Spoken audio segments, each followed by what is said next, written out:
안녕하세요. 비가 되는 식집사 메가씨입니다.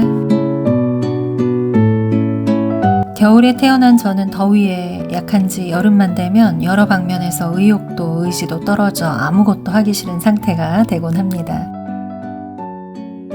그러다 찬바람이 돌기 시작하면 서서히 벗어나는 패턴을 반복하고 있는데 가드닝을 하면서 그 패턴을 눈치챘어요. 찬바람이 제법 부는 요즘이 저에겐 신나는 기간입니다. 초록불들을 키우기 시작해서 꽃집사가 된 지금까지 계속 반복되다 보니까 이젠 여름을 아예 식태기로 정해놓고 그러려니 하면서 버텨내고 있어요. 이번 여름도 예외는 아니어서 정말 힘들었어요. 8월 한 달 내내 영상을 아예 못 올릴 정도로요. 때 아닌 가을 장마 때문에 일조량이 적어지고 날씨도 시원하다 못해 급작스럽게 기온이 내려가서 매일매일 온도를 체크하고 있어요. 방심하면 안 되고 늘 바지런해야 하는 가드닝이지만 저를 움직이게 하고 또 재미있기도 하니까 기쁘게 즐기고 있습니다. 얼마 전에는 웃어야 하는지 울어야 하는지 모를 애매한 일이 있었어요. 꽃을 좋아해서 꽃정원을 만들고 싶어하는 저에게 꽃모종 폭탄이 떨어졌거든요. 가을비는 쓸모없다는 옛 어른들의 말씀이 이해가 되는 요즘 사랑초가 피기 시작했지만 더 풍성한 꽃정원이 되려면 제라늄이 피워줘야 되는데 아직 더 기다려야 됩니다. 가을 장마가 지루하게 이어지는 가운데 한창 햇살 받고 꽃망울을 만들어야 하는 제라늄들이 슬슬 걱정이 되고 있어요. 제라늄이 꽃필 때까지 기다리기 힘들어서 그 사이를 메워줄 가을 비올라 모종을 주문했는데 화이트 비올라 15개, 그라데이션 보라 15개를 주문해서 총 30개의 모종을 구입했어요. 그런데 택배로 받은 지 이틀 만에 갑자기 똑같이 생긴 택배가 또 온 거예요. 설마 하는 마음으로 살펴보니까 똑같은 구성으로 배달이 온 게 확실했어요. 혹시 제가 이중으로 주문을 했나 살펴봤지만 아니더라고요.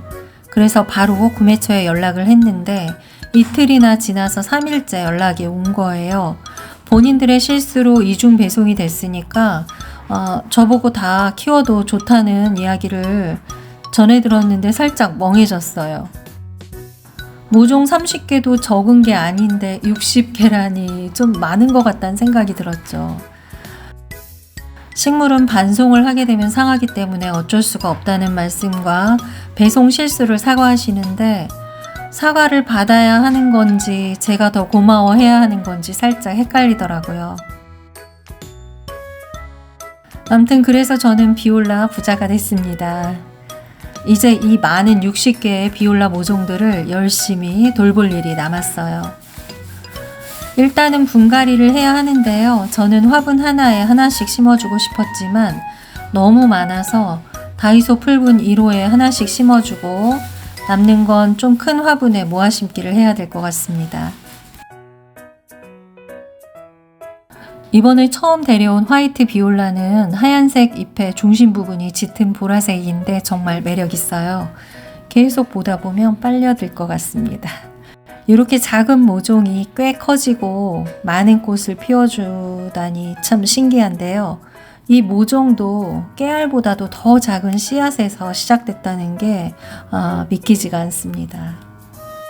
자, 이제 화이트 30개, 퍼플 30개, 합이 60개의 비올라 모종 분갈이를 해볼까요? 흙은 한아름 상토와 거목산업사 분갈이육 2가지를 섞었고요. 토탈싹을 조금 섞어서 혹시 모를 해충을 예방합니다. 이번에 구입한 다이소표 5,000원 분갈이 트레이에서 흙을 섞어주는데 널찍하니 아주 좋습니다. 화분과 삽, 집게, 깔망도 모두 준비가 됐습니다. 비올라 모종을 인터넷에서 구입하면 진흙이랑 모래가 섞인 흙에 심어져 오는데 흙 상태가 매번 좋더라고요. 그래서 윗부분의 흙만 걷어내고 나머지는 사용을 합니다. 작년에 비해서 작은 아이들이 왔지만 화분을 그대로 좀 크게 사용한 건 비올라의 성장세가 빠르고 뿌리가 잘 발달하기 때문이에요. 몇 개의 큰 화분에는 모아 심기도 했지만 대부분은 단독으로 심어줬습니다. 하나하나 분갈이를 하다 보면 다 같아 보이지만 조금씩 다른 특징이 보여요. 일란성 쌍둥이들도 언뜻 보면 같아 보이지만 서로 다른 특징이 있는 것처럼요. 이렇게 손길 한번 줄 때마다 정도 들고 점점 더 소중한 저만의 식물이 됩니다. 저는 분갈이 시간을 좋아하는데 오롯이 집중을 하다 보면 잡생각이 없어지고 또 장갑을 끼고는 있지만 흙을 만지는 그 느낌도 좋습니다. 징그러워서 안 보여드리지만 엄청 큰 애벌레가 나와서 살짝 놀라기도 했어요. 처음엔 지렁이나 쥐며느리 같은 벌레가 나오면 소리를 지르며 놀랬지만 이젠 웬만해선 놀라는 일이 있어도 소리는 안 나오는 경지에 이르렀습니다.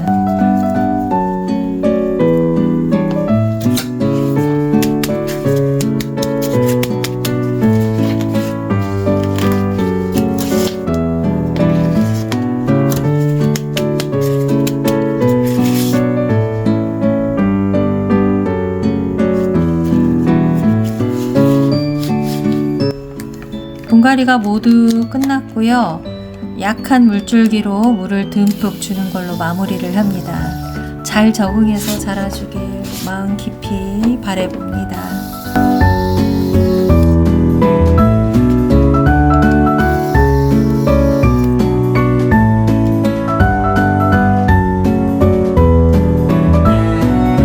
드디어 60개 모종의 분갈이가 다 끝났습니다.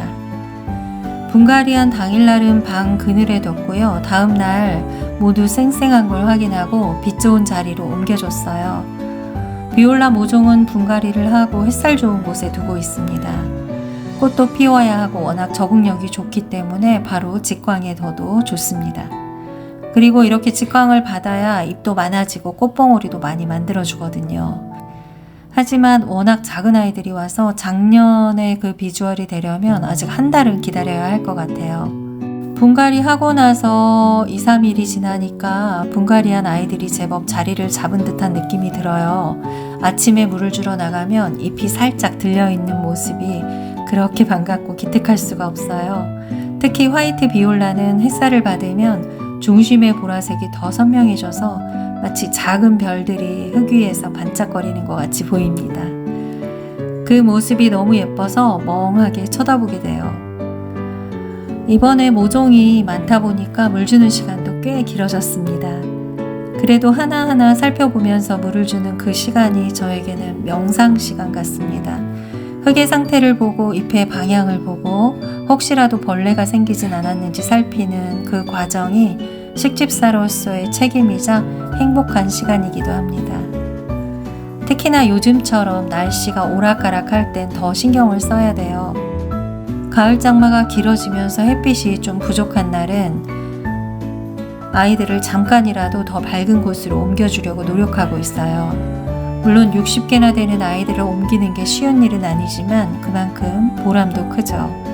작은 아이들이지만 햇살을 받으면 잎이 더 반짝거리고 꽃망울도 더 단단해지는 게 눈에 보이거든요. 그래서 하루에도 몇 번씩 베란다를 들락날락하게 됩니다. 그리고 이번에 모종을 심으면서 새삼 느낀 건 식물도 사람처럼 각자 성격이 있다는 거예요. 어떤 아이는 분갈이 하자마자 쑥쑥 자라는데 또 어떤 아이는 며칠 동안 적응하느라고 조용히 있는 경우도 있어요. 그런 모습을 보면서 이 아이는 좀 내성적인가 보다 하고 혼자 상상해 보기도 하는데 그러면서 더 애정이 가는 것 같습니다. 여름 동안 지쳐있던 마음이 흙을 만지고 꽃을 심으면서 조금씩 회복되는 느낌이 들어요. 특히나 이렇게 많은 아이들을 돌볼 수 있는 체력이 생긴 걸 보니 제가 다시 의욕도 의지도 살아나고 있구나 하는 걸 실감하게 됩니다. 식물과 함께하는 시간은 정말 치유의 시간이 맞는 것 같습니다.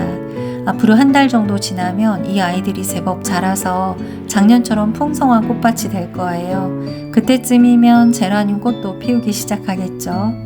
그렇게 되면 뷰가든의 가을 꽃정원이 완성될 것 같습니다.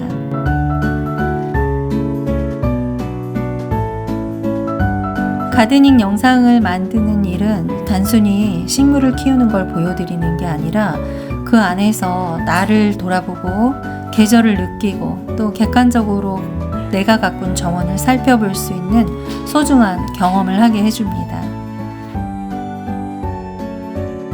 거기다 찾아주시는 분들과 가드닝 얘기도 함께 할 수 있는 특별한 경험도 선사해주고요. 이번 여름을 함께 견뎌주신 여러분들께 다시 한번 감사드려요. 영상이 뜸했던 한 달 동안에도 응원해주시고 기다려주신 덕분에 다시 힘을 낼 수 있었습니다.